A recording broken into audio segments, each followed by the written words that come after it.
There are so many characteristics to this little finger. If you go micromillimeter by micromillimeter, observe every bit and build that memory into your mind becomes an explosive possibility. Now, if you want, you can make a little finger grow out of the grass. This is Tantra.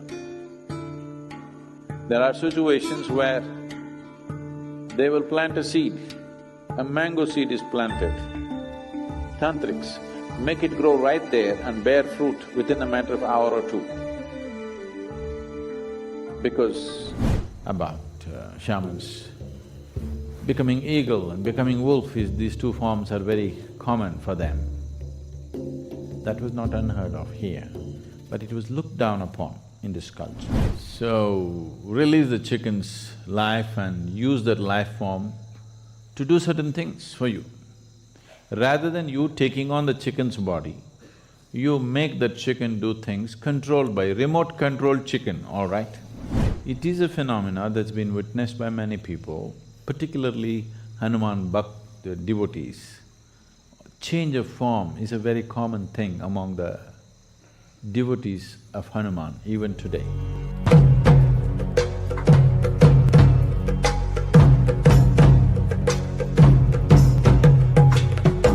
There are two dimensions of human life. One is the human being is supposed to just be. And of course, there is human doing. The human being wants to do. If you want to do something in the world, the larger and more vivid your dream is, the better. If you have a weak dream, every day it keeps changing, then that's not going to manifest. So when you want action, you need a dream. You have heard that famous speech, "Yes, I have a dream." And it did tremendous things. It changed the whole nation. It changed a culture completely just because somebody has a dream. So when it comes to action in the world, you need a dream, otherwise how? But everybody need not have a dream. If everybody has their own private dreams, they become fantasies and it'll go somewhere else. A man who's conscious must generate a dream. You want me to complete the dream or have you woken up? This happens to dreams, isn't it? When you're sleeping, somebody comes and end of the dream. Now we're not talking about those dreams. Those dreams are just exaggerated replay of so many unfulfilled things within you. Most of the dreams that people go through in the night are just unfulfilled realities which will find all kinds of weird expressions. They're just simply random thoughts running most of the time. There are 4 different types of dreams, but a large part of the dream is just unfulfilled desire. We're not talking about that kind of dream. We're talking about creating a conscious dream which will manifest and function. Devi is actually a dream. I made her up, but she's real and she works. There's one culture in the world who kind of figured this right. In India, the expression is too sophisticated for people to understand. But a simple expression was found by the Aborigine people in Australia. They refer to the world and the making of the world as dream time. God dreamt it. It's not real. Even now, God is sitting and dreaming. All this that you're all sitting here is His dream. It's not real. It's a perfect description of creation. Very simple, but perfect. This is what here we said is Maya. This is what modern physics is trying to tell you, that existence is relative. It's relative to your dream. Not you as a person, but you as a being, it is true.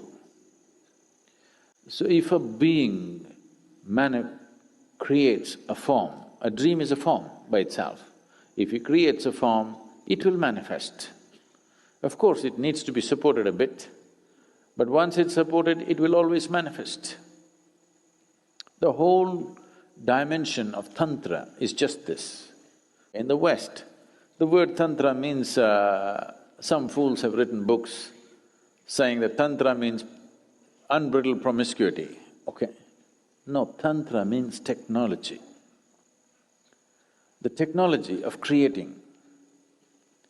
Tantra needs a very vivid imagination. It's like this. You can try this, you can spend some time on this. You don't pluck anything. You go sit near a tree or a blade of grass. Just vividly build the memory of this blade of grass 100% into your mind. It takes a lot of work, believe me. My whole childhood, I just sat there building the memory of small things into my mind.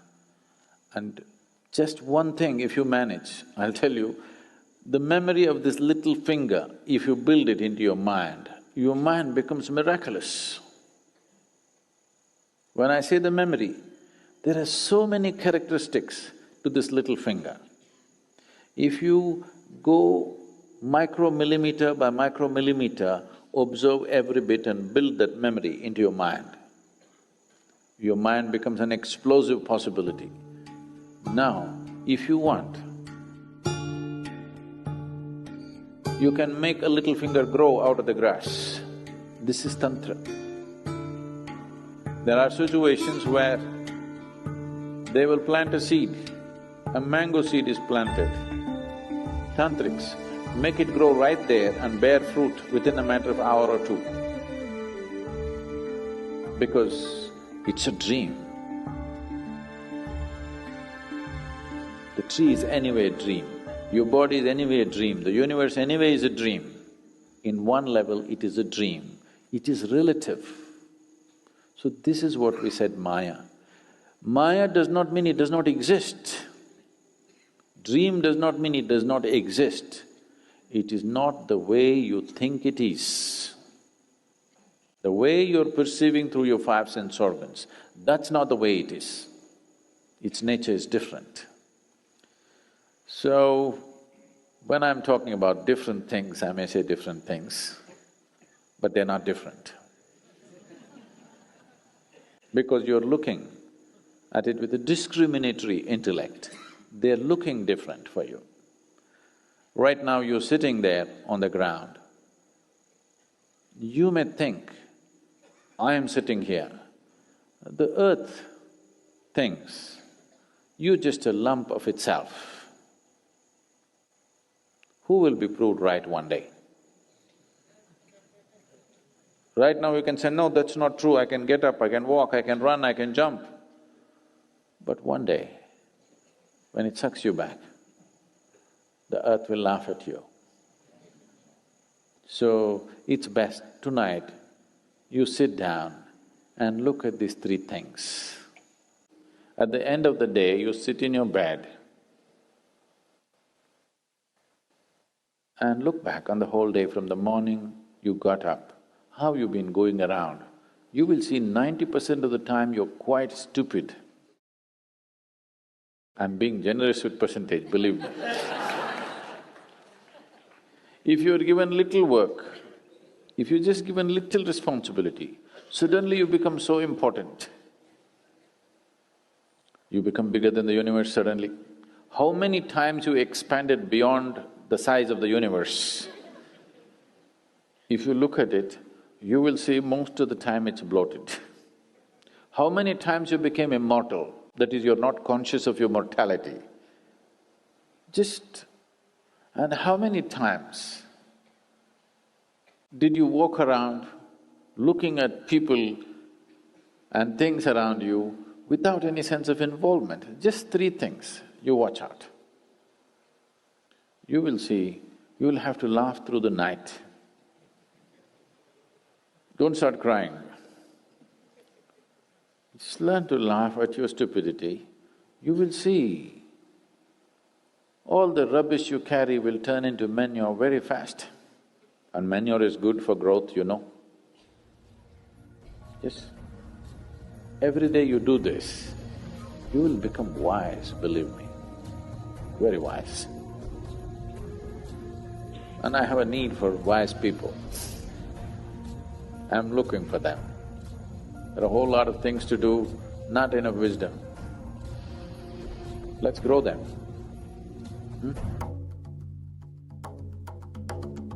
About a certain person becoming small or big or flying or doing something else, is that a possibility?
Very much a possibility,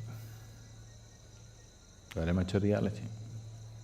It was very much prevalent in this country, in this culture, but it was looked down upon.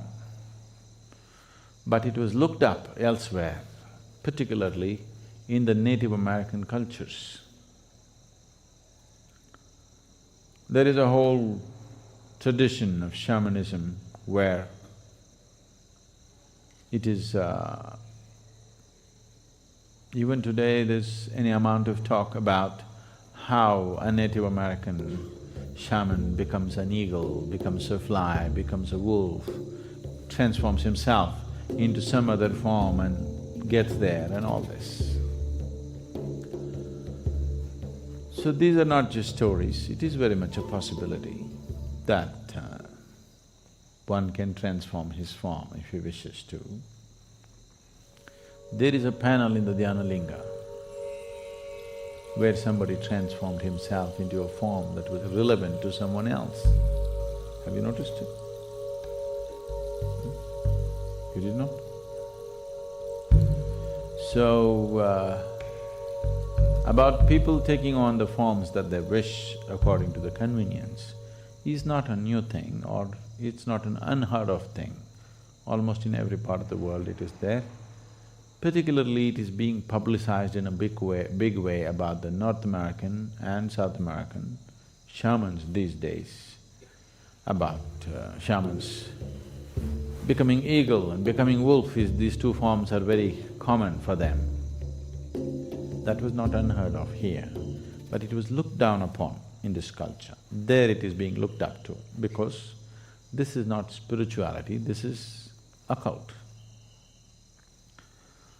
Here, our occult scientists, I call them scientists because they are that kind, they don't bother to convert themselves into a bird or an animal because the risk. There is a beautiful story about… what's the name of this sage who swallows the… You know whom I'm talking about? Ashwini Kumaras, and they went to him to learn this Shuklacharya. Yeah, he took the form of a horse, is it? Ashwini Kumaras took the form of horse and he swallowed what? Shuklacharya, I think.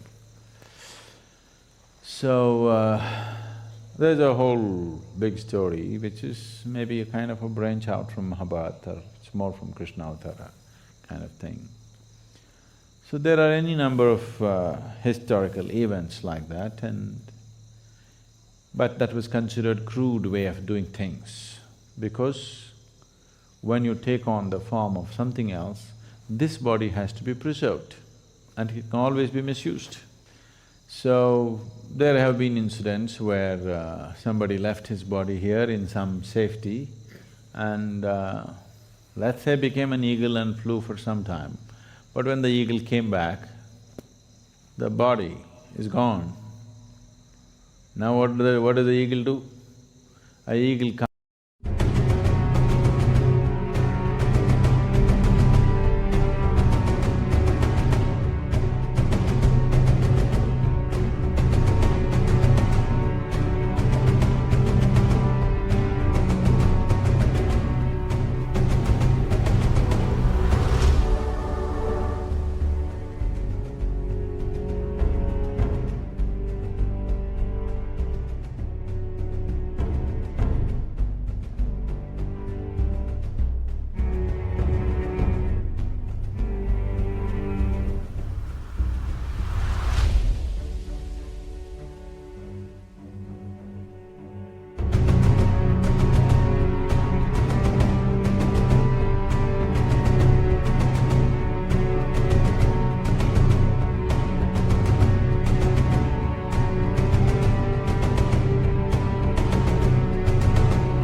and sits here and says, I am a yogi,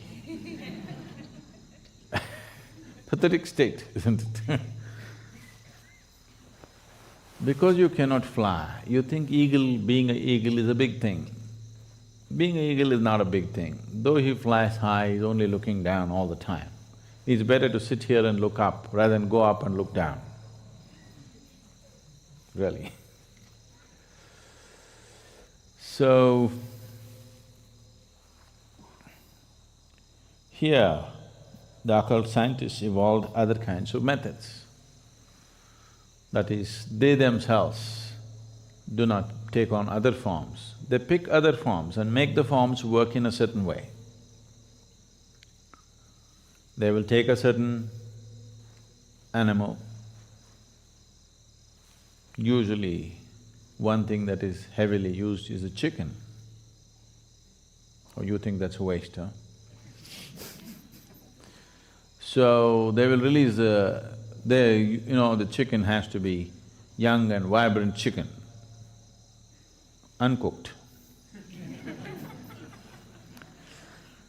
So, release the chicken's life and use that life form to do certain things for you.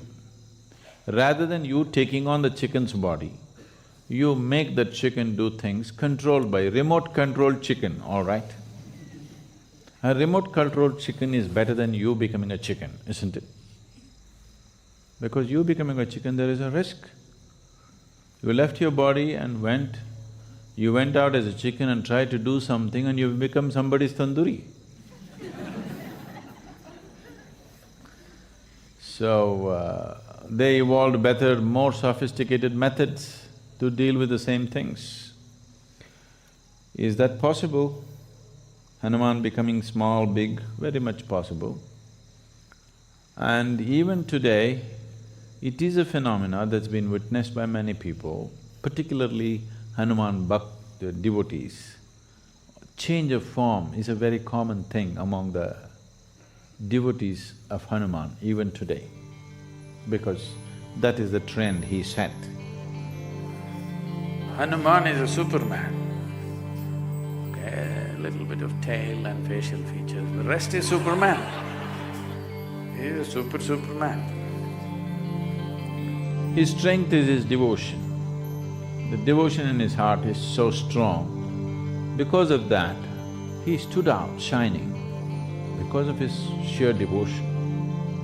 So, Even if you happen to be a monkey, if you're a devotee, you can transcend your monkeyness and become something phenomenal. That's the story of Hanuman.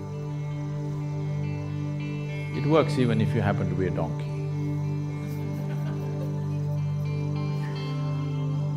So, yes, the occult sciences have many aspects to it. One Veda is dedicated towards this, Atharvana Veda is all about this.